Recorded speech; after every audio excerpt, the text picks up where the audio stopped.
All right, everyone. Welcome to episode 2 of the Manly Mission podcast, hosted by yours truly, Farhan Rana. Hope you all are doing well on this Tuesday or whenever you're hearing this. Just before we get started, I have a really good topic for you guys. I want to give you something. I know a lot of you are in the gym or you've been working out for a bit and you might want to try new workout routines or just see what changes you can make. So what I've done for you is create 7 what was it? I called it the 7-day essential workouts PDF. It has everything that you need in terms of hitting all the major muscle areas and really having an effective workout routine. So to get that, go to farhanrana.com/workouts. So farhanrana.com/workouts. Check it out over there, and I'm sure you'll like it. So getting into today's topic, it kind of goes off of what I was talking about last time, kind of taking action and really not delaying on getting on your dreams and making those a reality. This is more in the vein of productivity. So I'm going to title it "How to Stay Focused While Working." But really, this will apply if you're a student or even if you're a working professional, someone who works on their own. Maybe you're a solopreneur or an entrepreneur. This will apply to a lot of you guys. So let's get right into it. And I want to start this off by saying, stating the obvious, which is we live in a hyper distracting world today. Everything in our external environments calls us away from what we should be doing, regardless of, what is this, endless shows on Netflix or spending countless hours playing video games or just mindlessly scrolling through Instagram and TikTok. You get the point. There's like a lot of things that are pulling our direction in a lot of ways, and they're not productive in any major sense at all. And to be perfectly honest with you guys, I'm more than vulnerable to these distractions, just like you. I've struggled to work on many of my projects, including podcasting, and I've put it off for so long. Sometimes real reasons such as work and family do get in the way, and it's just you just have to put things on a back burner for some time. But I would say even in those circumstances, we're making excuses for ourselves. If we were actually truly committed to the craft, we would find ways to either negotiate with the people we're responsible to, or just find more time and really hunker down and do the work that we promised to do to ourselves. This will really apply to you regardless of what you're doing, whether you want to learn how to play an instrument or learn a new skill, work on a business proposal or start a podcast or even do something as cook up an amazing meal. I believe that the strategies I'm about to share with you will help you just do just that. So step number 1 is going to be figuring out your focus windows. That's a term I've coined, and you'll see more about what I mean by that. So when I was writing up the script for this podcast, I was doing this at a really productive time for me, which is sometime in the mid-mornings. And trying to write this maybe in the middle of the night or right after lunch when I'm kind of sluggish would not go so well for me. Those times and maybe some others are just when I'm not productive or I'm not as productive as I would like to be. Now, you might be thinking, well, I thought being productive was about just brute forcing yourself to do the work and get it done. That is true to some extent. We do have to work against fatigue, boredom, and procrastination. I do agree with you on that. As I'm recording this right now, I've had a really busy day and it's not even ended at this point. I do still have some commitments, but I've made a commitment to you to record this and hopefully provide you some value. But I would argue that this kind of constant hustle should be a last resort. What has really benefited me the most is being able to optimize my daily schedule to the exact time frames, which I refer to as focus windows, and that's when I'm most refreshed, inspired, and free of distractions. So personally for me, those times are in order of preference right after breakfast until lunch, in the late afternoon until evening, and then sometimes an hour or so before bed if I'm not too tired. And this list comes after much trial and error and understanding that trying to do deep work at suboptimal times actually reduces the quality of my work and how long I'm actually able to stay focused. And this is a concept discussed by Cal Newport in his book Deep Work: Rules for Focused Success in a Distracted World. You should definitely check that out. It has a ton of value in terms of how to actually do meaningful work, regardless of what your actual career or profession is. So the first step for you would be to identify those times of day or night when you are at your best. And if you have trouble identifying those windows, those focus windows as I call them, ask yourself a couple of questions. When am I most awake? Is this really early in the morning or late at night, or is it right after a workout? And just like I showed with my example, you can have multiple focus windows. So don't just limit it to one time. Think about times during the day or even during the week, say on the weekends or in the evenings when you have that kind of attention and you're really inspired to do the work that you want to do. And really what matters at the end of the day is that you want to be doing this when you're most alert and willing to put in good quality work. Number two would be to cut out all distractions in your physical and virtual environments. Once we've identified our focus windows, the next step is to make sure that nothing gets in the way of that time. And as I told you in the very beginning, we're submerged in a sea of distraction these days. And it's not like those distractions are unavoidable either, completely unavoidable. Most of them are completely within our control.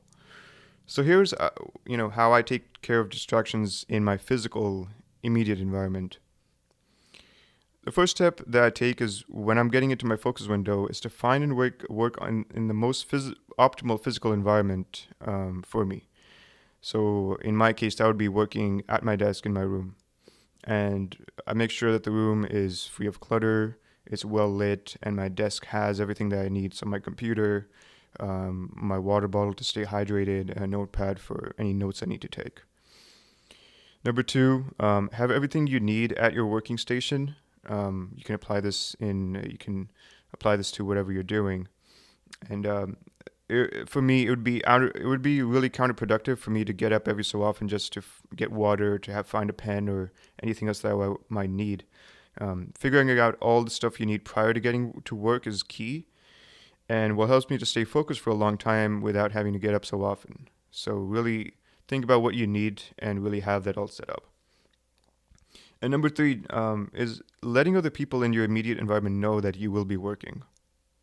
If you live with other people or you have family in your house, I think it's really important to ideally work when there aren't a lot of people around. But if you can't get around that, maybe it's communicating that to them and just letting them know that, hey, for example, from 9 to 11 tomorrow, I'll be working on recording a podcast or learning this coding language or whatever the case may be. So just communicate that and work with them to the best of your ability. Or if it's not an option at all and there's just always something going on, like in my house, you can always find a local library or find a place where you can have a reasonable amount of space and solitude to where you can get your work done and really just be resourceful in this case.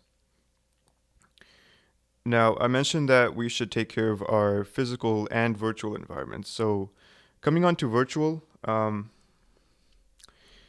what I'll say is that the biggest distraction here will be the constant barrage of notifications on your phone or even on your computer if you have that set up. And it really surprises me how, in the past I've really let this one aspect of digital life take away so much from my focus. So here's what I've done to fix that. Here are another 3 tips to mitigate distractions you might have in your virtual environment. Number 1, put your phone on silent or do not disturb mode and use a timer app, something to keep track of your progress and to make sure that you're not just checking your phone when you shouldn't be. This will apply more to working on your computer, but number 2, eliminate all unnecessary tabs to just the very few that you need to get your work done. This means no watching YouTube or Netflix while you're working. You might say that it helps you focus, it keeps you engaged while you're doing boring, repetitive work. Um, you could make that case. I'll give you that much. Number three, keep your attention to just the document or the digital workspace at hand.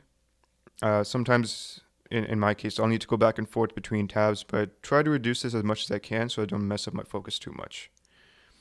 And once I've removed all of this from my immediate physical and virtual spaces as much as I can, I'll add in my secret superpower, which helps me zone in and laser focus. I'll talk about that right now. So, number three, the superpower of the Pomodoro Technique. Ever since I discovered this technique a few years back, my quality and quantity of work has really skyrocketed. And this helped me study for tests and record podcasts and everything I need to do. So here's how that works. This technique was originally developed by a student by the name of Francesco Cirillo. I'm hoping I'm saying that right, in the late 1980s, and is named after the tomato-shaped kitchen timer he used to time his study sessions. And essentially, the idea is to have short or even long, uninterrupted, and regularly repeating time periods with breaks interspersed between each session. And the original technique works as 25 minutes on and 5 minutes off for however long as you can go or as you need. I've used variations of this timing scheme and adapted them to the task at hand. For example, when I was studying for a test recently, what I did was a 45 minutes on and 15 minutes off schedule, and that worked really well. And what I found is that once you get more practice with this, you can actually go for more longer sessions or more number of sessions. However, there are some caveats that I've discovered, and I want to share those with you guys, so you have full knowledge of how this actually works.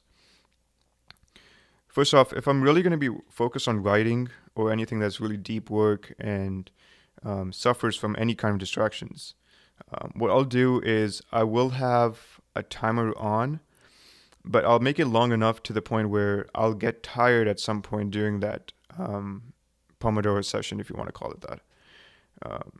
This will be maybe like an hour or an hour and a half, however long I need to record something or work on writing something. Because for some tasks, they just will take longer, and having notifications that, hey, your timer is up, you need to take a break now. You might not feel tired, and even if you do feel tired, like coming back like 5 minutes or even 15 minutes later, you'll just feel that your flow of work has just been interrupted when you could have really gone for like another 30, 45 minutes. So just want you guys to keep that in mind. And another aspect of this technique is to keep in mind that this is only one method of being focused and productive. It's really just about adapting this Pomodoro technique to your schedule and to the task at hand, and adapt it as you build up your focus muscles. Like I said, it does take a certain amount of practice to get this right and really find out what works for you. So I would keep that in mind and really just personalize this as much as I can. And for all of you tech-savvy people who want to have an app for everything, I've got you covered there as well. My favorite app to use, and I'm not sponsored at all by them, is called Tide, so Tide, and it's available for both iOS and Android devices. What I really like about this is that it has obviously the standard timer feature I'm talking about, but a lot of different sounds, like nature sounds, that kind of stuff that you can have playing while you're working. If you find that distracting, obviously you can have it off, but I think it's a great app, but just because it gives you a lot of options. And just to kind of wrap this up, I know we covered a lot. What I really want to give you is to really hammer in the most important point, and I really mentioned this the last time as well, is really just to get at it and start working. I've outlined, the best methods that help me focus, from identifying your focus windows to eliminating distractions and using the Pomodoro technique. But honestly, none of this will help if you actually don't get started. You could have all the best apps and have your focus windows nailed to the minute. But if you're not doing anything and if you just let that time pass by, it's just not going to happen. You're not gonna build that business, or you're not gonna work on that paper that you've procrastinated for 3 weeks now, or whatever you have in mind. You're just not going to get on it. So that's what I would say. And this is not meant to be critical or to make you feel bad, like, hey, why haven't you been working and doing what you're supposed to do? Obviously, this applies first of all to myself, because I know that I've procrastinated in a lot of areas of life, and I'm just starting to realize how much there is, how much I can get accomplished if I just focus and really do the work. Um, so that's a message to you, just to emphasize that yes, these techniques I've outlined are there for you, and you should definitely use them. I think they will be really helpful to you. But really just stepping over your fear and really getting into the work that you need to do is going to give you all the momentum you need, and everything will build on top of that. And just before we wrap up this podcast, I want to give you some bonus tips, just because I do have them listed, and I think they will be useful to you. And there are two really quick ones. The first one is use caffeine strategically. And for all of you caffeine allergic, I don't even know how you call it, caffeine sensitive people, you can ignore this. But for anyone who needs a bit of caffeine to get going, you might think that you need a lot of caffeine or a lot of coffee just to get a lot of work done. In some cases, that might be the case, but really what you'll find, or what you already know, is that amount of caffeine will just make you jittery and your mind will be all over the place. So what I do, and what I recommend a lot of you guys to do as well, is to have a small cup of coffee or tea, or an energy drink, if that's your thing, and just have it a little bit before you need to do your work. Number one, this will give you the amount of energy that you need to stay focused. And number two, it will reduce the amount of distractions that you have while working. So you won't have to focus on, oh, I need to finish this cup of tea before it gets cold, or this energy drink has been here for like a while, I should maybe take a sip. If even that bit distracts you, I would just say just have it beforehand, so it's out of sight, out of mind, and you've had your caffeine and you're ready to go. And the second one is to stay hydrated. Just have a bit of water with you whenever you're working. I have my water bottle. Anyone who knows me knows that I carry like a giant bottle of water with me. That's because I understand that staying hydrated from a health standpoint is obviously a good thing, but when you're focused for a long period of time, having a little bit of water on the side, or even before, going with the tip I had before, it just keeps your brain clear, and you're able to stay on track for whatever you need to do. Obviously, don't drink too much, because you know what happens then. All right, guys, that was the podcast for today, how to stay focused while working. I hope you really enjoyed this, and I hope you really take action on the tips that I gave you guys, and really use these to maximize the efficiency and the effectiveness of the work that you're doing. I do want to remind you that if you're looking for a 7-day workout plan, I've created that for you, and you can get that for free at farhanrana.com/workouts. I think you'll really find that useful, especially at this time of year when people are in the gym, which is a really great thing. If you need something to get started on, or if you need something just to spice up your workouts, you'll have it right there. And I hope you really do make the most of it. All right. Like I've said before, if you have topic suggestions or questions or comments, really just let me know on YouTube, where you'll find this podcast as well. If you're listening to this on Apple Podcasts or Spotify, thank you so much for your time. Even on YouTube, thank you. Thank you so much for your time. I really do appreciate people who listen to this and really take action on this. And your questions and comments have been amazing. Those really keep me going for the next time I do need to record something. And like I've said before, this podcast is really about helping you as much as it is about me getting my ideas and my advice out. And I'm really really thankful for the opportunity to be able to do this. I really thank God for giving me this inspiration to start this podcast, and really just helping you, the listener, really take action on this and become your best version, which is all that the Manly Mission is all about. All right, so you know where to find me on YouTube, on the comments, or even on social media if you know where I am. And looking forward to hearing from you guys. And that wraps up episode number 2 of the Manly Mission podcast. This is your host, Farhan Rana, signing off. Hope you have a great one.